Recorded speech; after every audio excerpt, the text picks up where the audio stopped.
نحمده ونصلي على رسوله الكريم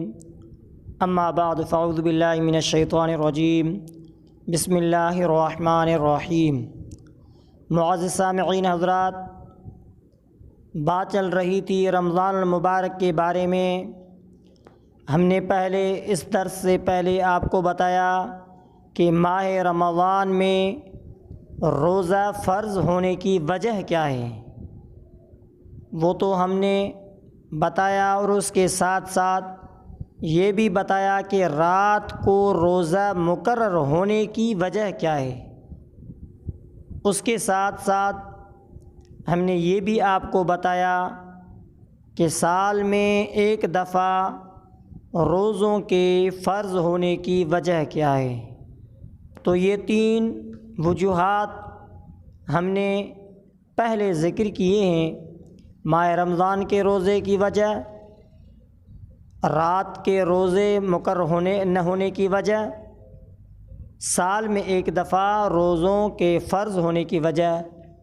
ہم اس کو پہلے ذکر کر چکے ہیں۔ آج میں آپ کو بتاؤں گا کہ ہر روز کا وقت مقرر کرنے کی وجہ کیا ہے۔ یہ بات ضروری ہے کہ روزہ ایک مقدار مقرر کی جائے، روزہ کی ایک مقدار مقرر کی جائے تاکہ کوئی شخص اس میں افراط و تفریط نہ کر سکے۔ لہٰذا امور مذکورہ کے لحاظ سے یہ بات ضروری ہوئی کہ ایک مہینے تک ہر دن برابر کھانے پینے اور جماع کرنے سے نفس کو باز رکھنے کے ساتھ روزہ کا انضباط کیا جائے، کیونکہ ایک دن سے کم مقدار کا مقرر کرنا تو ایسا ہی جیسا کہ دوپہر کے کھانے کو کچھ دیر کر کے کھانا، اور اگر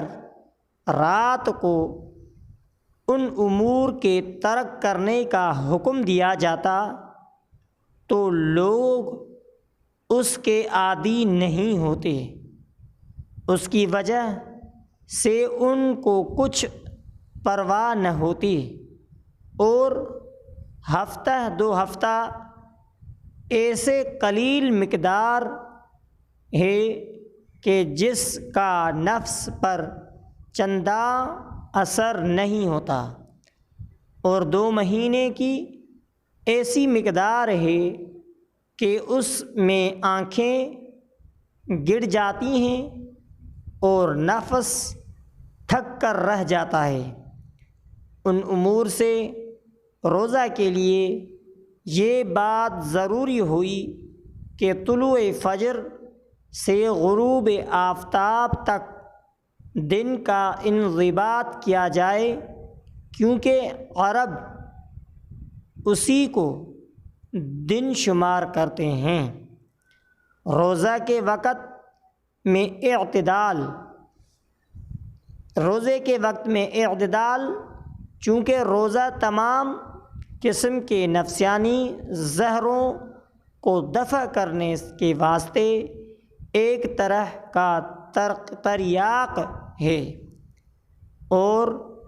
اس میں طبیعت کو تکلیف بھی ہوتی ہے،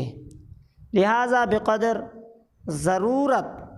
اس کی ایک معین مقدار ہونی چاہیے، جو کہ نہ اتنی کم ہو جس سے کچھ فائدہ ہی نہ ہو، اور نہ اس قدر افراط یعنی زیادہ کر دی جائے کہ اس سے اعضاء میں ضعف یعنی کمزوری آ جائے، اور دلی فرحت جاتی ہے دلی فرحت جاتی رہے اور نفس کمزور ہو جائے، اور انسان بالآخر اس محنت سے قبر ہی میں جلدی نہ چلا جائے۔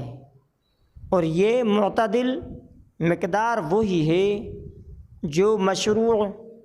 ہوئے ہیں۔ تو روزے کی مقدار، روزے کا وقت مقرر کرنے کی وجہ بھی ہم نے بتلائی، روزے کے وقت میں اعتدال بھی کرنا ہمیں بتلایا آپ کو، طبیعت کے حساب سے، اور افراط یعنی زیادہ اور کم یعنی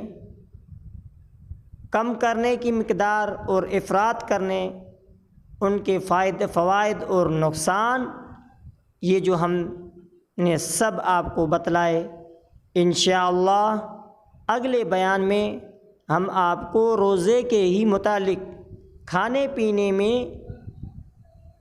کمی بیشی کے جو طریقے ہیں